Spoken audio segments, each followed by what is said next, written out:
इसीलिए तो हमारा फूड ताकत कहाँ देता है। आप देखा, खाना खा लो आप 1 रोटी ज़्यादा तो आपसे हिम्मत नहीं बनेगी, फिर कहेंगे आप थोड़ा लेट में यार, तब चलेंगे। क्योंकि डाइट में ताकत ही नहीं है, वो आपको थकावट दे रही है।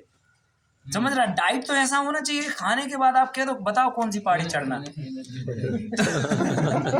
तो वो चीज जो है ना नहीं आ रही है। मेरा कहने का मतलब ये है, तो हमें क्या करना है, जिस फॉर्म में कुदरत दे रही है ना उसको एक बीच का रास्ता निकाल के, ठीक है हम पूरा कच्चा नहीं खा सकते लेकिन थोड़ा तो ऐसा कुछ करो ना कि ताकत वापस जाए पेट के अंदर। हम लोग क्या करते हैं, पहले छिलका नहीं होता, पहले पानी में फुलाते ही नहीं है, उसका जर्म प्लाज्मा एक्टिव ही नहीं करना। हमने डायरेक्ट क्या किया, फोड़ा विधि मार दिया उससे, हाथ वाली चक्की से एक बहुत कम आरपीएम का मशीन सेट करके उस पर हमने इसको घुमा दिया। इससे क्या हुआ, जितना छिलका उतरना था नेचुरली निकल गया, और जो नहीं निकल पाया उसको हमने वापस ले लिया। ठीक है हम कलर में थोड़ा काला खा लेंगे लेकिन वो जाने के बाद तो बढ़िया बन जाए बात। इस छिलके में क्या होता है, फाइबर बहुत होता है, और जब ये फाइबर जाता है आपकी बॉडी के अंदर तो ये दाल से ज़्यादा प्रोटीन और ज़्यादा फाइबर देता है। तो डाइजेशन का डाइजेशन कर दिया, प्रोटीन का प्रोटीन मिल गया जी, और हमारा जर्म प्लाज्मा रहा सो वो गुण भी मिल गया दाल का। तो इस तरह से हम लोग हर चीज़ पे दिमाग लगा के कि किसी चीज़ का प्रोसेसिंग में उसका न्यूट्रिशन डैमेज ना हो, वो विधि से उसका प्रोसेसिंग करना, और इसमें कम से कम बजट में करना ताकि किसान हर एक कर पाए उसको, है ना। तो इस तरह से मशीनरी सेट की हुई है। ये अपना मटर है, और फिर हम लोग ये जैसे चावल है तो ये भी हमने वही मशीन से बनाया। ये बासमती कन की है, टुकड़ी है ना, छोटा छोटा, इसका चावल भी बड़ा होता है। ऐसे कई तरह के हम लोग चावल निकालते हैं। तो ये काफ़ी प्रोडक्ट, मतलब 170 के आसपास हम लोग फार्म की जो चीज़ें उगाते हैं ना वो सबका प्रोडक्ट के रूप में बना देते हैं, और फिर वो प्रोडक्ट फिर अपने साल भर बिकते रहते हैं। कोई जल्दबाजी नहीं है किसी तुरंत बेचना है, करेक्ट, क्योंकि लगा हुआ है, पता चला 2 साल पुराने तक भी चल रहे हैं प्रोडक्ट, स्टॉक रखा हुआ है, चलते जा रहा है, निकलता जा रहा है। तो एक कैश फ्लो जो होता है ना वो किसान का मेंटेन होता है। और उपज आई जी और बेचा, हिसाब किताब किया, फिर 0 पे आ गए, फिर इंतजार कर रहे हैं कि जी अब 6 महीने बाद उपज होएगी तब हम हिसाब किताब चुप करेंगे। तो ये चीज़ हमें हटना पड़ेगा, थोड़ा पैटर्न बदलना पड़ेगा। अब देखिए इसके बाद जो है ना हम लोग गुड़ बनाते हैं। गुड़ में भी इतनी मेहनत और इतनी प्रोसेसिंग है कि नॉर्मल तो जैविक गुड़ करना बहुत आसान है, कोई भी गन्ने को जैविक खाद डाल के आप गुड़ बना दीजिए, लेकिन इसकी पूरी प्रोसेसिंग में ओवरऑल में हर जगह हम लोगों ने वर्क किया है। जैसे पहले तो गन्ना देसी किया, सबसे पहला पॉइंट, ठीक है, फिर उसके बाद उसको संतुलित डाइट दिया। गन्ना देसी होना और संतुलित डाइट होना दोनों में अंतर है, समझिए। अगर हमने गन्ना हाइब्रिड किया और जैविक किया और केवल गोबर की खाद पकड़ा दी तो गन्ने में वो जो ताकत आनी चाहिए थी सारे फीड की वो नहीं आई, गन्ना कमजोर रहा, कुपोषित रहा, कुपोषित का गुड़ खाया तो गुड़ तो खाया लेकिन वो सारे गुण नहीं मिल पाए। तो क्या हो रहा है ना कि आपको हर जगह वर्कआउट करना पड़ेगा कि भाई आपके गुण जो है, जो फ्यूल कुदरत ने आपके लिए बनाया वो आपके पेट तक पहुंच जाए सुरक्षित, ठीक है। तो उसके लिए हम लोग देसी तरीके का गन्ना उगाते हैं, फिर उसको देसी विधि से उगाते हैं, टेक्निक से उगाते हैं, उसमें कंप्लीट डाइट डालते हैं। फिर गन्ना जो निकलता है उसका जो रस निकलता है, रस को जंगली भिंडी के साथ में मीट कराते हैं, मतलब मिलाते हैं। फिर उससे क्या होता है, जो गन्ने में मैल होता है, मरी होती है, जिसको लोग सल्फर डाल के अलग करते हैं। इवन जैविक गुड़ बनाने वाले लोग भी सल्फर डाल के उसके मैल को अलग करते हैं, वो बोलते जैविक है गुड़ तो सब प्रोसेसिंग गलत है ना भाई। गोबर की खाद डालना ही तक जैविक की कहानी खत्म नहीं होती है, कितनी सारी गड़बड़ी है पूरी लाइन में। तो वो चीज़ जो है ना हम लोग सुधारते हैं, फिर उसको भिंडी के रस डाल के 7 कपड़े की जालियों से छानते हैं, तब जाके उसका मैल अलग होता है और उसमें क्वालिटी आती है। फिर उसको हम कढ़ाई में डाल के 32 घंटे तक उसको स्टीम करते हैं, मतलब खौलाते नहीं है, फटाफट खौलाया और डाल दिया, खौलाने में तो फिर गुण खत्म हो जाएंगे उसके। बागभट्ट जी कहते हैं आप खौलाओ मत, आप स्टीम कर सकते हो अगर किसी चीज़ को पकाना ही है तो इसमें क्या है ना टाइम लगता है बहुत, तो पकते पकते 32-34 घंटे लग जाते हैं, तब जाके ये गुड़ रेडी होता है। मतलब स्टीम मतलब जो है ना थोड़ी मंद आंच देना, बिल्कुल मंद आंच देना, बिल्कुल मंद। अभी आप जैसे कुकर में कोई चीज़ डालते हैं ना तो 5 मिनट में सीटी आ जाती है, 10 मिनट में। अभी ये हम बिल्कुल 0 आंच कर देंगे और आराम से चलने देंगे, तो ऐसे 2 दिन लग जाते हैं इसको बनने में, 2.5 दिन। तब जाके ये गुड़ बनता है। और फिर ये जो गुड़ है ना वो मेडिसिनल प्रॉपर्टीज इसके अंदर आती हैं। अगर आपको शुगर हो रखी है ना तो भी खूब लपक के गुड़ खाइए, आपका शुगर तक भी कंट्रोल रहेगा, ऐसा गुड़ बन जाता है ये। फिर आपके डाइजेशन को रिपेयर कर देगा, ये एल्कलाइन नेचर का होता है। आप अगर जैसे खूब खाना खा लिया ना, एक ढेला आप गुड़ का खा लीजिए, आपका डाइजेशन ठीक हो जाएगा। और आप अंदाज़ा करना, कभी मंगवाना लेना हमसे गुड़ ना, तो एक छोटा सा ढेला खाना खाने के 10 मिनट पहले आप खा के और पानी जरूर पी लेना, आधा गिलास पानी और एक छोटा सा ढेला 10 मिनट पहले, और फिर 5 मिनट बाद आप अपनी फीलिंग को महसूस करना, ऑटोमेटिकली लगेगी थाली किधर है। इतना भूख को इम्प्रूव कर देगा एकदम से, जो भी एसिड है ना पेट में वो खत्म कर देता तुरंत इमीडिएटली, और फिर आपके पेट को पूरा खाली कर देता है। तो ये चीज़ जो है ना बहुत ही मेडिसिनल है, खाना खाने के बाद भी काम करता, उसके पहले भी काम करता है। या तो खूब खाना खा लो और फिर थोड़ा सा खा लो, या पहले थोड़ा सा खा के फिर खूब खाना खा लो। गोले बनेंगे सर आज ट्राई कर लेंगे। ट्राई कर लेंगे। तो इस तरह से ये बहुत ज़बरदस्त चीज़ है। मैं अभी राहुल जी किधर है, इन लोगों को खिलाओगे, अच्छा है ना। वो क्या है, पाउडर जैगरी पाउडर है वो भी हैं? वो बगल में क्या है? हाँ बताता हूँ, ढूंढना पड़ेगा, देखो एक आध पैकेट हम क्या ना 8-10 पैकेट लेके चलते हैं, लेकिन लास्ट मोमेंट पे बचता है या नहीं बचता है हमें हाँ अभी खिलाओ ना तुरंत। अभी नहीं खाना, सर भूख लगेगी अभी नहीं। ये जो है ना, नहीं मैं अभी फील कराता हूँ, आप जो है ना खा के पानी पीजिए और अपना ओपिनियन दीजिए। देखिए जो बोला है ना, आप जो अभी प्रमाणित कर सकते हैं ना वो अभी करिए, ताकि आपको पता चलना चाहिए कि जो है ना, हाँ ये ताकत है इसमें, आपको तुरंत फील होगा। ये इसी का गुड़ का हमने शक्कर भी बनाया, बराबर ना। तो ये जो शक्कर है ना, ये क्या किया ना, खांड बनाने का प्रोसेस अलग है। हम लोग क्या करते हैं, कूट कूट के बना देते हैं इसको। तो हमने इसको इतना कूटा, इतना कूटा, इतना कूटा, कूट कूट के ये पाउडर बन गया। अब इसके अंदर भी शक्कर के सारे गुण हैं और ये शक्कर का शुद्ध विकल्प हो गया, है ना। तो आप इसको गुड़ का बुरादा भी कह सकते हैं, खांड भी कह सकते हैं, गुड़ का पाउडर भी कह सकते हैं, कुछ भी कह सकते हैं।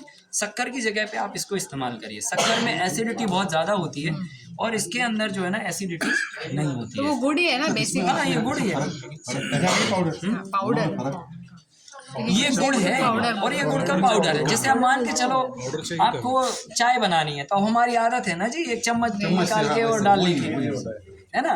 और ये जो है ना, मतलब ये पाउडर है, सिंपल है ना। हाँ ये पाउडर है सिंपल, ठीक है। तो ऐसे करके हम लोग गुड़ भी बनाते हैं। और क्या नाम से, और भी काफ़ी चीज़ें, जैसे ऑयल वगैरह भी बनाते हैं ना कच्ची घानी के, वो कैरी नहीं कर सकते ना। तो सरसों का तेल है, तिली का तेल है, अपना कई तरह के और तेल होते हैं ना।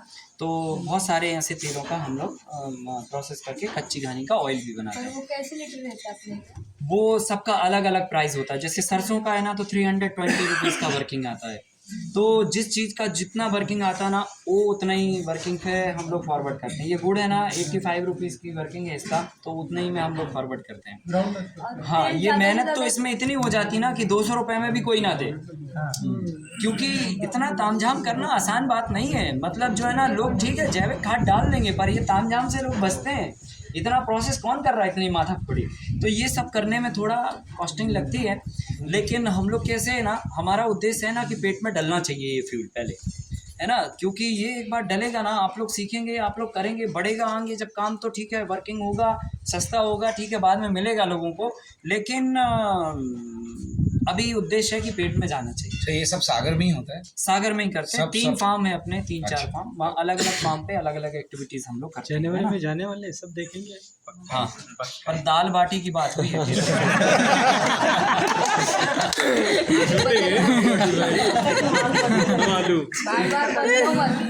इसलिए मैं गुड़ अभी खिला दे रहा हूँ। दाल बाटी बाद में खाएंगे। ऐसा नहीं है, आप आराम से आइए और खूब खाइए, आराम से खाइए, ठीक है। खाने के लिए और खिलाने के लिए काम कर रहे हैं, ठीक है। अब देखो, अब हम क्या कर रहे हैं ना, जैसे ये चीज़ तो समझ में आ गया जी, गन्ने का गुड़ बना दोगे, शक्कर बना दोगे, दाल की दालें बना दोगे, है ना, गेहूं के आटे दलिए बना दोगे, मसाले का पाउडर कर दोगे। सब्जियों का क्या करोगे? मानिए चलो भिंडी निकली हमारे खेत में, अब भिंडी निकली तो हमारी मजबूरी है ना जी, भिंडी अभी बेचना, करेक्ट 2 दिन में तोड़ना है और 1 दिन में बेचना है। करेक्ट अगर 2 दिन में नहीं तोड़ पाई तो पेड़ में जाड़ी हो जाएगी, और 1 दिन में नहीं बेच पाई तो इधर नर्वस हो जाएगी, तो बाजार में दाम नहीं मिलेंगे। तो सब्जी के साथ में क्या होता है ना, रूटीन बनाना बहुत टेढ़ा खीर होती है, बहुत और challenging। किसान को रूटीन के साथ में और टाइम के साथ में बाजार के साथ में कंप्रोमाइज करना पड़ता है। करेक्ट और इसी बात का फायदा जो है ना अन्य कंपनियां उठा लेती हैं। ठीक है, टमाटर वाले जो है ना टमाटर कलेक्ट करके सॉस बना लेते हैं, और अन्य चीज़ों वाले प्रोडक्ट बना देते हैं ऐसे करके। तो हमें क्या करना है, किसान को चाहिए कि वो वैल्यू एडिशन करे। अब सब्जियों में क्या तकनीक है, हमने एक सोलर ड्रायर सिस्टम सेट किया है, उसमें बेसिकली आप सब्जी को डिहाइड्रेट कर सकते हैं। ये हमारी वैदिक पुरानी पद्धतियां हैं, जिनमें पहले क्या करते थे ना, लोग सीधा सन ड्राई करते थे। सन ड्राई से थोड़ा न्यूट्रिशन वैल्यू डैमेज होती थी, कलर भी डैमेज होता था, लेकिन पहले के लोगों को इतना फर्क नहीं पड़ता था, क्योंकि न्यूट्रिशन इतने ज़्यादा रहते थे। 20-30% डैमेज हो गए तो चलेगा, और कलर डैमेज होगा तो भी चलेगा, क्योंकि रंग रूप पे पहले लोग नहीं जाते थे। आज तो हमको दिखना अच्छा चाहिए पहले नंबर, बाद में अंदर कुछ भी हो वो चलेगा, पर दिखना अंदर से बाहर से अच्छा चाहिए। तो उस चक्कर में क्या हो रहा ना कि हम सन ड्राई करने, अभी क्या न्यूट्रेंट भी नहीं बचे ना, वो सन ड्राई करेंगे तो जितना बचा वो भी चला जाएगा, और कलर अलग ख़त्म हो जाएगा, तो बाजार में बिकेगा नहीं। तो उसके लिए सोलर ड्रायर टेक्निक है, और इस टेक्निक से हम लोग क्या करते हैं कि किसी भी वेजिटेबल का पानी को डिहाइड्रेट करते हैं, मतलब पानी को उड़ाते हैं। और जब किसी वेजिटेबल का पानी उड़ जाता है तो विदाउट एनी प्रिजर्वेटिव वो लंबे समय तक रह सकती है ना। और इस तकनीक की डिमांड अगर हम कहें तो पूरी दुनिया में बढ़ती चली जा रही है ना, क्योंकि हम सभी लोग चिंतित हैं इन्वायरमेंट को लेकर, चिंतित हैं धन को लेकर, और चिंतित हैं किसान को लेकर। तो अगर हम ओवरऑल बातचीत को निष्कर्ष पे लेके जाएं तो इस टेक्निक से 3 लोगों को बड़ा फ़ायदा होता है, 3 तरह की चीज़ों को बड़ा फ़ायदा होता है। पहला तो किसान कम्युनिटी को फ़ायदा होता है, दूसरा होगा आपके इन्वायरमेंटल को फ़ायदा होगा, और तीसरा होगा सोसाइटी को फ़ायदा। अब एक एक का फ़ायदा आपको समझाते हैं तो समझ में आ जाएगा। देखिए, ये वो तकनीक है जिसके अंदर हम किसी भी सब्जी का पानी उड़ा के डिहाइड्रेट करके उसको वैल्यू एडिशन करते हैं, उसको मतलब उच्च गुणवत्ता युक्त बना देते हैं। और फिर इसको हम, अब जैसे ये गिलकी है, अब हम इसको कहाँ कहाँ लेके गए, पूरा पंजाब घुमाया, हरियाणा घुमाया, दिल्ली घुमाया, और इधर, और ये और पहले से भी कई बार ट्रैवल कर रहे हैं, लेकिन ख़राब नहीं हुई जी।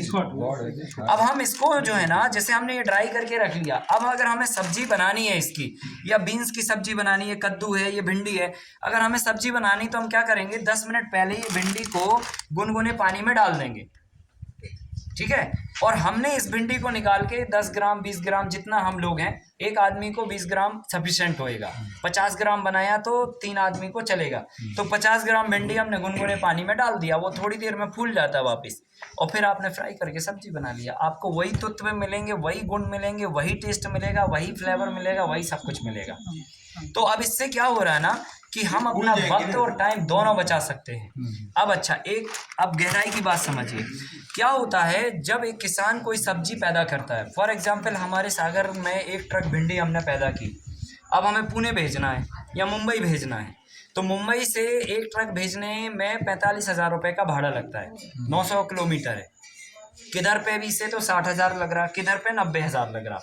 मुंबई में तो सब्जियां हो नहीं रही, शहर के आसपास भी नहीं हो रही, तो वो दूर दूर से सब्जियां सब जगह आ रही हैं। ऐसी दिल्ली में बहुत दूर दूर से सब्जियां जा रही हैं, पूरे देश भर से गाड़ियां जाती हैं। आप जरा सोच के देखो, एक एक मंडी में कितने ट्रक जाते हैं, कितना फ्यूल जलता है। जब हम एक ट्रक भिंडी इधर पे लेके आएंगे तो 60,000 तो पहले हमें यही देने हैं, फिर उसके बाद आप इस भिंडी को खरीदेंगे, तो हमने पहले ट्रक वालों को पैसे दे दिए, फ्यूल जला दिया, उड़ा दिया, एनवायरनमेंट को नुकसान कर दिया। फिर ये भिंडी जाएगी होलसेल, पहले मंडी में जाएगी, फिर होलसेल जाएगी, फिर दुकान पे ठेले पे जाएगी, फिर आप उस पे लेने जाओगे, तो सबका वक्त और सबका धन लगा और सबका फ्यूल जला, ठीक है कि नहीं। अब और सोचिए, जब आप भिंडी घर में लेके आए तो आपने क्या किया, पहले नंबर तो आगे और पीछे का हिस्सा काटा, 2 भिंडियाँ उसमें गड़बड़ निकली, वो निकाली, सब मिला के आप 1 किलो लेके आए और 750 किलोग्राम 750 ग्राम आपने कढ़ाई में डाली, ऐसे ही होता है ना। आप लौकी लेके आइए, 1 किलो नहीं खा पाते हैं आप, छिलका उतारते हैं, फिर आगे का हिस्सा, फिर पीछे का हिस्सा, पता चला कुछ तो भी छिल गई थी, वो कट किया, ये कट किया, ऐसे करते करते 750 ग्राम बची, 25 ग्राम आपने अलग कर दी, 250 ग्राम अलग कर दी, तो 25% वेजिटेबल आपकी वेस्ट जाती। अब जरा गणित लगा लो। बम्बई के म्यूनिसिपल कॉर्पोरेशन के कमिश्नर हमारे यहाँ 2020 में ट्रेनिंग लेने आए 7 दिन की। उनसे ऐसे ही बातचीत होते होते पूछा, सर आपके शहर में कितनी सब्जियां लगती हैं? वो कह रहे हैं 9 से 10 करोड़ का सब्जी एक दिन में खपत होता है हमारे बम्बई शहर में। मतलब फल और सब्जियों को मिला के टोटल डेली बेसिस का जो बाजार है वो 9 से 10 करोड़ रुपए का है एक दिन का। इसका मतलब ये हुआ कि बम्बई में सब्जियां पैदा नहीं हो रही हैं, 10 करोड़ की सब्जियां इधर उधर से आ रही सारी, है ना। और जब सब्जियां 10 करोड़ की हैं तो आपने ही कहा ना अभी कि छिलका 25% है, इसका मतलब वो 2.5 करोड़ रुपए छिलके के हैं।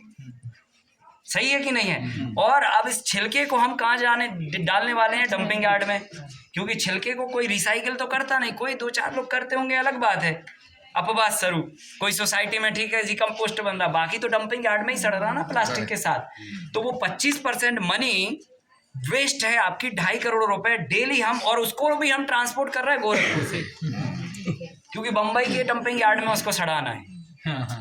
सोचिए, मतलब वो चीज को भी हम कैरी कर रहे हैं। अब अगर हम इस तकनीक पे आ जाएं तो देखिए कितनी जगह बेनिफिट्स पहुंचाएंगे हम। नंबर 1, सबसे पहले नंबर डायरेक्टली फायदा किसान को होगा।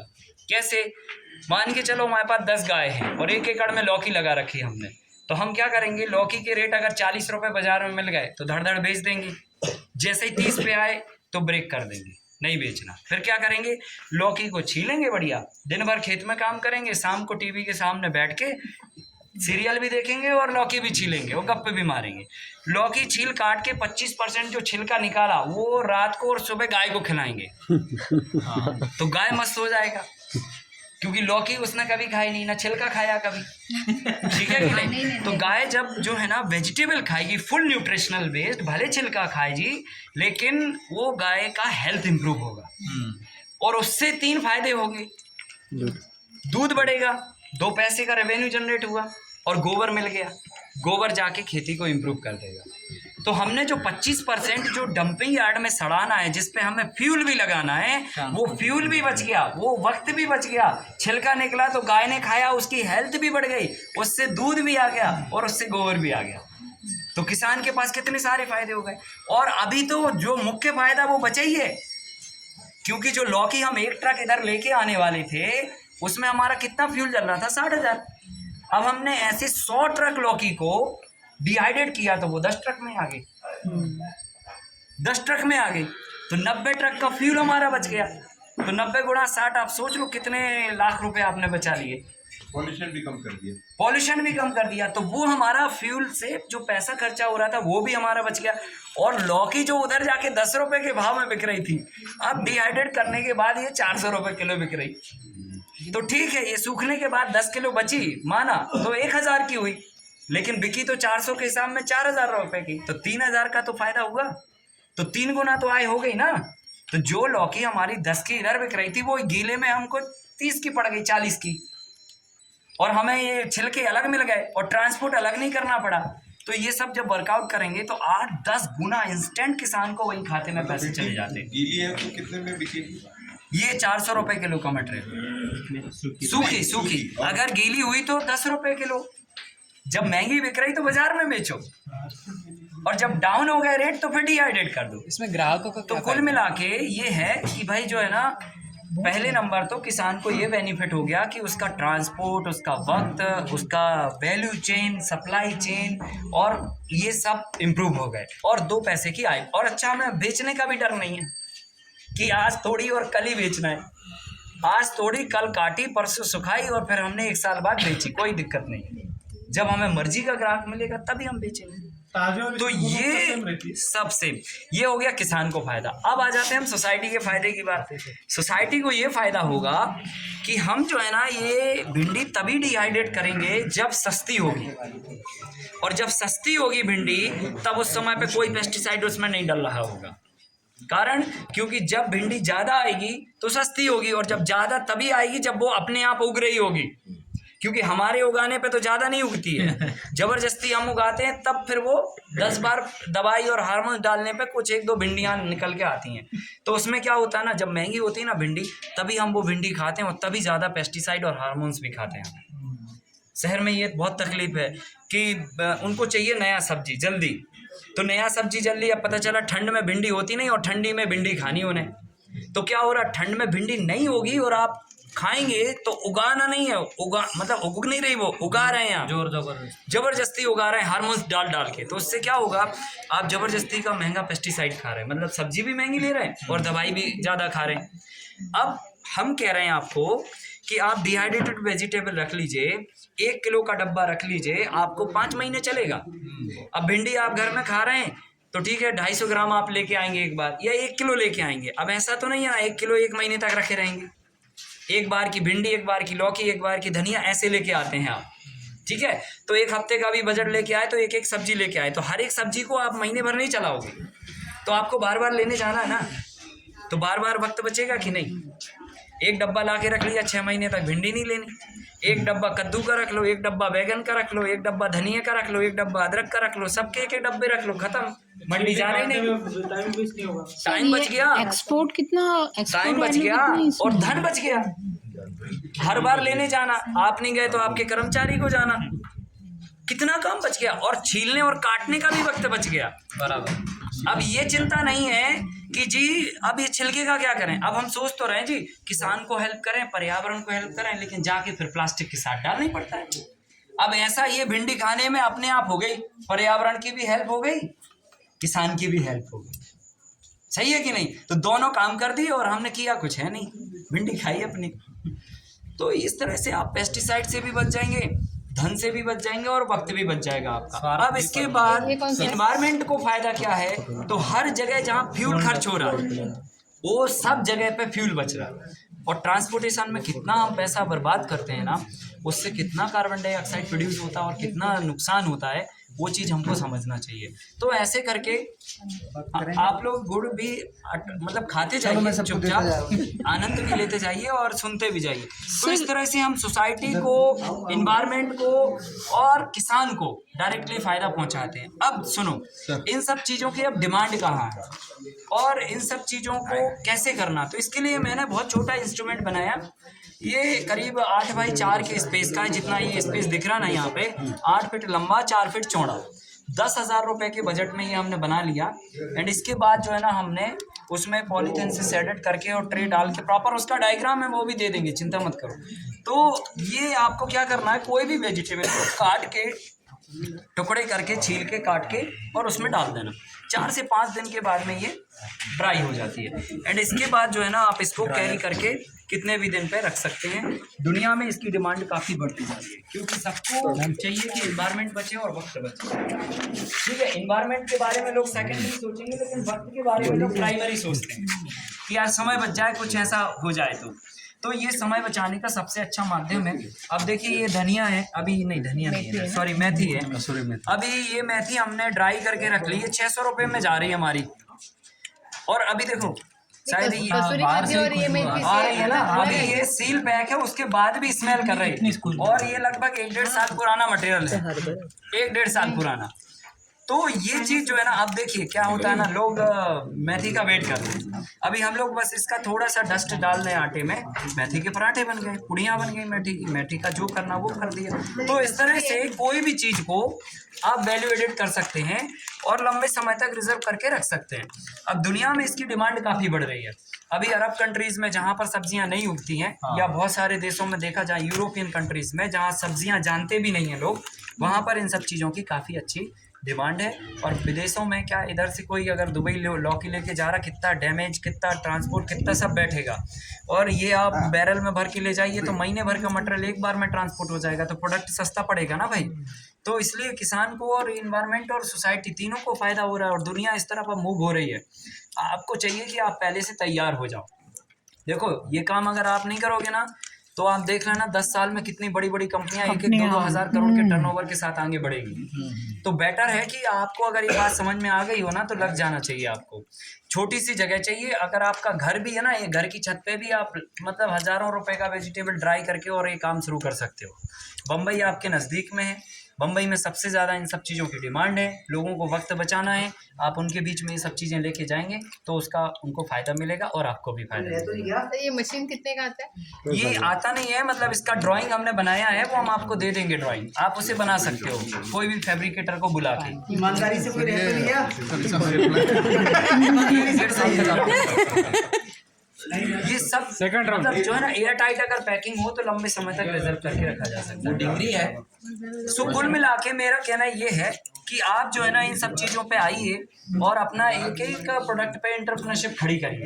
मैंने आपको शुरू में क्या बोला था कि अगर आपका खेत जो है ना मक्का दे रहा है तो मक्के के प्रोडक्ट बनाओ, अगर आपका खेत भिंडी पैदा कर रहा है तो फिर भिंडी को प्रोडक्ट बना के लेके आओ, पर एंड ऑफ द प्रोडक्ट लेके जाओ, तब जाके आपको खेती में पैसा दिखेगा। और नहीं तो अगर हम टमाटर बैगन ऐसे ही उगाते रहे ना तो फिर हम कुछ नहीं कर पाएंगे और ना ही हो पाएगा, क्योंकि वक्त इतने आगे है ना कि उतनी प्रोडक्टिविटी वक्त को सपोर्ट ही नहीं कर रही है। अभी हम 1970 के हिसाब से चल रहे हैं समझ लो, है ना, और अभी जा रहा है कहाँ 22, है ना। तो इसलिए जो है ना आपको इन सब चीज़ों को शामिल करना पड़ेगा और आधुनिक कृषि को डेफिनेशन को चेंज करते हुए आगे बढ़ना पड़े। परिभाषा चेंज कर दो पूरा। लोग जो है ना खेती को ये ना समझें कि भटा टमाटर उगाने का काम है, लोग खेती को ये समझें कि यार ये तो बड़ा एंटरप्रेन्योरशिप का काम है, इसने तो 1000 करोड़ की कंपनी टमाटर पैदा करके कराई खड़ी ली। ये चीज़ होना चाहिए, ये दिमाग में मैसेज जाना चाहिए लोगों के, तो तब जाएगा जब हम ये काम इनिशिएटिव लेंगे। और इसको लेकर देखो हमें जो करना था वो मैंने कर दिया। क्या? एक तो ये सब पूरा अध्ययन कर लिया, पूरे दुनिया में इसके हमने कांटेक्ट भी स्थापित कर लिए, जो लोग खा रहे हैं और जो लोग बेच रहे हैं, ठीक है, और जिनको बेचना है। और हमने इसकी जीरो टेक्नोलॉजी भी डेवलप कर ली कि जी कम खर्चे में किसान कैसे कर सकता है। 10,000 रुपये में ड्राइंग हम दे रहे हैं आपको फ्री में, ठीक है, आपको केवल फैब्रिकेटर बुला के और उसका बना देना है, 10,000 के अंदर हो जाएगा। एक 10,000 के कॉस्टिंग में 8 बाई 50 किलो वेजिटेबल एक बार में ड्राई होगा। 4 दिन लग जाएंगे। हाँ, और 3 दिन लगेंगे। 3 दिन। और फिर आप 3 days 50 kg। हाँ, फिर रेगुलर करते जाओ उसको, उसका लाइट का थोड़ा बड़ा बना लो भाई, और जितना बड़ा बनाओगे उतना कॉस्ट कम होता जाएगा। अगर 1 लाख रुपए का बनाया ना तो करीब करीब 500 किलो वेजिटेबल आप एक दिन में सुखा सकते हो एक बार में, या 10 यूनिट बना सकते हो उस छोटे वाले ऐसे। तो मैं कह रहा हूँ ना भाई, छोटे से शुरू करो। डाला है, हाँ, किसी ने सोलर प्रोजेक्ट ऑलरेडी डाला है, उसके नीचे हो सकता है। नहीं वैसा सोलर पैनल नहीं हो, उसका सिस्टम अलग है। सोलर की एनर्जी सूर्य की एनर्जी से ड्राई करना, उसमें सोलर पैनल प्लेट होती है, वो पैनल प्लेट से हम एग्जॉस्ट फैन चलाते हैं। सो बेसिकली क्या होती है ना, एक लाइट पड़ती है, उस पे कांच होता है, कांच पे लाइट पड़ती है, लाइट पड़ती है तो सब्जी में उमस क्रिएट होती है, उमस से भाप आती है ऊपर, और भाप को खींचने के लिए एग्जॉस्ट फैन चलाते हैं, और वो फैन सूरज की एनर्जी से चलाते हैं, इसलिए उसको सोलर ड्रायर बोलते हैं। और बारिश में कैसा होगा? उससे कोई दिक्कत नहीं, बारिश में ड्राई नहीं होगा जब बारिश गिर रही होगी। और फ्रोजन में और इसमें क्या फर्क है? फ्रोजन में तो जान निकाल देते हो आप उसकी। फ्रोजन में हाँ, आप सोचिए -22 डिग्री पे आप फ्रोज करके रखते हैं सब्जी को, आपको अगर -2 डिग्री पे रख दिया जाए तो फील करिए आप रहेंगे या नहीं रहेंगे। मुश्किल है ना भाई, मर जाएगी। तो कोई भी जिसमें जान है, जिसके अंदर, चाहे वो सब्जी हो, अनाज हो, ह्यूमन हो, अगर वो माइनस डिग्री पे जाएगी, रूम टेम्परेचर या एनवायरमेंटल टेम्परेचर से माइनस में जाएगी तो वो डेथ हो जाएगी उसकी। तो फ्रोजन किया हुआ मटर डेथ मटर होता है बेसिकली, और ये जो है ना लाइव जिंदा मटर है, खाली इसका मॉइस्चर गया है और वापस आप पानी डालेंगे ये वापस फिर आ जाएगा, ये चीज है। तो ये सुस्त अवस्था वाली प्रक्रिया है और वो डेथ वाली प्रक्रिया है। तो नहीं, लेकिन वापस रूम टेम्परेचर पे आता है तो वापस वैसे खुलता है ना, खुलता है, लेकिन उसके अंदर जान नहीं बसती ना, पौधा नहीं सकता है, त्याच्यामध्ये जे न्यूट्रिशन प्रोटीन वगैरे पाहिजे ते सगळं वो गेलेलं जो असतं। तत्व थे उसके तो अंदर अभी तो सब फ्रोजन ही चलता है। तो चलता है, वो चला रहे हैं आप इसलिए चलता है। और कंटिन्यूअस फ्रीजिंग का खर्चा मतलब फ्रोजन से आप वो तो अलग बात है उसका नहीं नहीं नहीं, उनके वो पास है, देखो वो तो- क्या है, एक तो ये है कि वो सस्टेन नहीं है टेक्नोलॉजी, दूसरा ये है कि अगर उससे अगर हमें ताकत मिल रही होती तो बेशक हम उस पर ही जाते, लेकिन भाई जान निकल जा रही है तो फिर हम नहीं उसमें क्यों लेकिन जाए? अभी कैसा है आम का हमें निकलना है हाँ। वो थोड़ी डिहाइड्रेट होगा। डिहाइड्रेट होगा ना, ये है ना आम।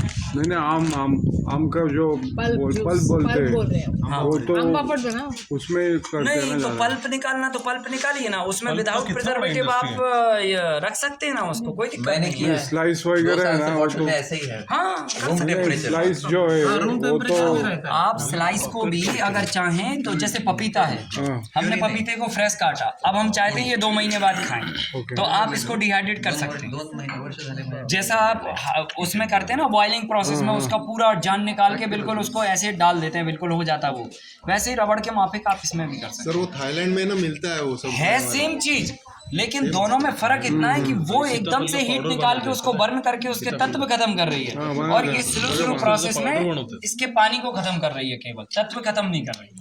बर्निंग प्रोसेस में तत्व खत्म होंगे और स्लो प्रोसेस में तत्व खत्म नहीं होंगे, गुण खत्म नहीं होंगे, लेकिन दोनों में सेम काम होगा। बस ये है फर्क। कटहल के बारे में बता दीजिए, मेरे घर में ये कटहल जैकफ्रूट बहुत ज्यादा को भी किया है, ये ऐसे कटहल को भी हम लोगों ने देखो टुकड़े बना के डिहाइड्रेट कर दिया। अभी कटहल कभी भी खाना है ना आपको, तो पानी में डालिए, गुनगुना करिए और सब्जी बना के आप खा सकते हैं। फणस। हाँ हर चीज को ये सेम है। ये कुंदरू है, हमने कुंदरू को भी किया, ये गिलकी है, ये कद्दू है, ये मैंगो है, ये तुम्हारा मशरूम है, ऑस्टर मशरूम, इसको भी डिहाइड्रेट, ऐसे तो सारी इसका पाउडर बनाया तो पाउडर फॉर्म में किया तो चलता है क्या उसमें फिर इसका पाउडर भी कर सकते हैं। न्यूट्रिशन रहते हैं उसमें। ये ग्रीन वाले कौन से? ये मेथी है, ये चने का साग है, ये मेथी का साग है। हाँ ऐसे सभी चीजें करते हैं, पर ठीक है एक आपको मोटा मोटा दिखाने के लिए जितना ला सकते थे वो लेके आए। अब मैंगो क्या करते हैं?